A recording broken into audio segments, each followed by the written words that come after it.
Hello, and welcome to another edition of Landscape Lies by Landscape Lyle. It's been a little bit of time since I've done my last podcast for various reasons, but here I am again trying to keep up with all the things that are landscape. And so, let's talk about this new subject that we're going to talk about because spring is sprung. It's now time to make your garden nice again. So things that we're going to go over, such as, the winter to spring transition that your garden is going to have. There's all kinds of services that kind of need to be done. If you have a sprinkling system in certain parts of the country that has been winterized, you have to make sure it's all closed up again and turn it on because you never know what a winter of exposure might do to it. And even in some of the areas where you're a more temperate climate, and sprinklers have been off because it's been a rainy season. It's just time to turn it on, adjust things just to see the condition of it. Because even though a lot of things are low maintenance, it doesn't mean no maintenance. So you still have to keep your eye on it. Automatic sprinklers are a convenience, but they still need to be looked at occasionally because there's all kinds of things that could go wrong with it. And if you don't keep an eye on it, well, you'll pay the price for it. It's still time to prune the roses that you may have. It's still time to get some good growth on it. And we can talk about exactly how you might want to prune your roses to keep them nice. There are other plants that you may want to cut back to. Sometimes we leave the old growth on a winter season. It helps to insulate the plant. But when the springtime comes, you want to get rid of all that old growth. New growth and renovation is really the key to a beautiful landscape. It's fresh. It's brand new.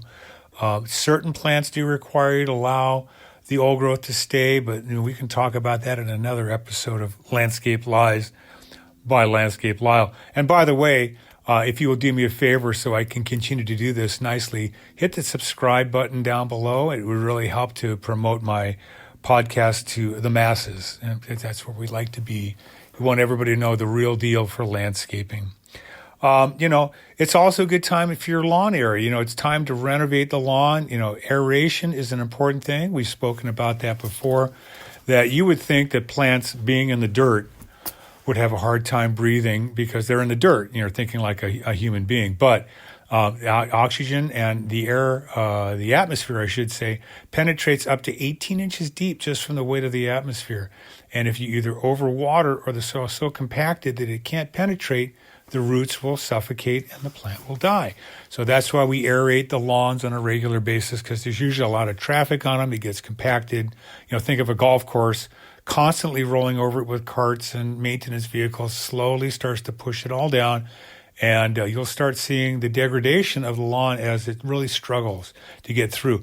That's why you also see the benefits of having worms because worms, they dig through the soil and they aerate it naturally. So if that's the case, you're helpful along. There's always good to add earthworms to any kind of landscape. It helps to naturally aerate the area, but we do it with machines, and that's part of the spring renovation. It's a good time that we add fertilizer, and specifically seasonally correct fertilizer. Wintertime, it's colder, so the fertilizer reacts a lot slower. But come springtime, regular fertilizer will work, whether you're like organic or chemical fertilizer, that's fine. It depends on what your tastes are.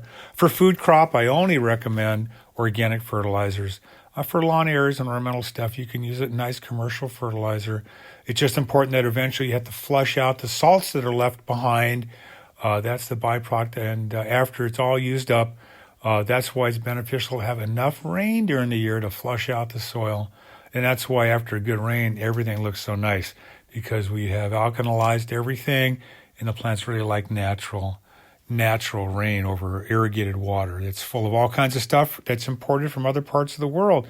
And it's bringing all the minerals and everything else that will be native to that area to wherever you are. So that's something to consider as well.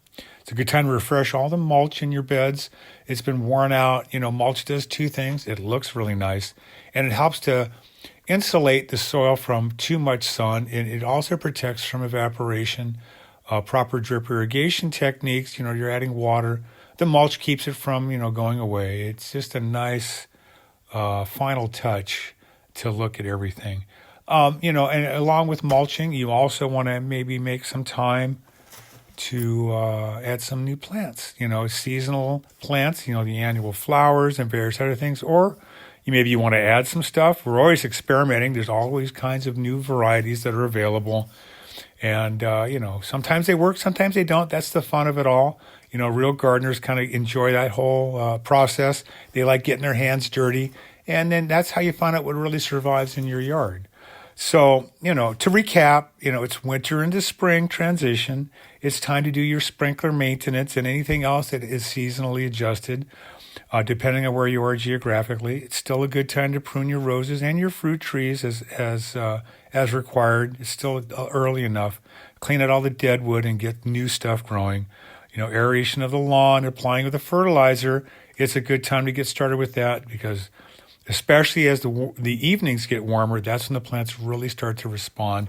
Being over 60 degrees at nighttime really sets off the plants. Also, the cycle of the sunshine that naturally occurs.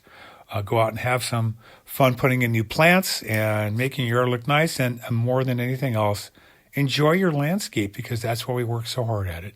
So that's it for this edition of Landscape Lies by Landscape Lyle. There weren't a lot of lies this week, but I'm here to help and have a very nice springtime.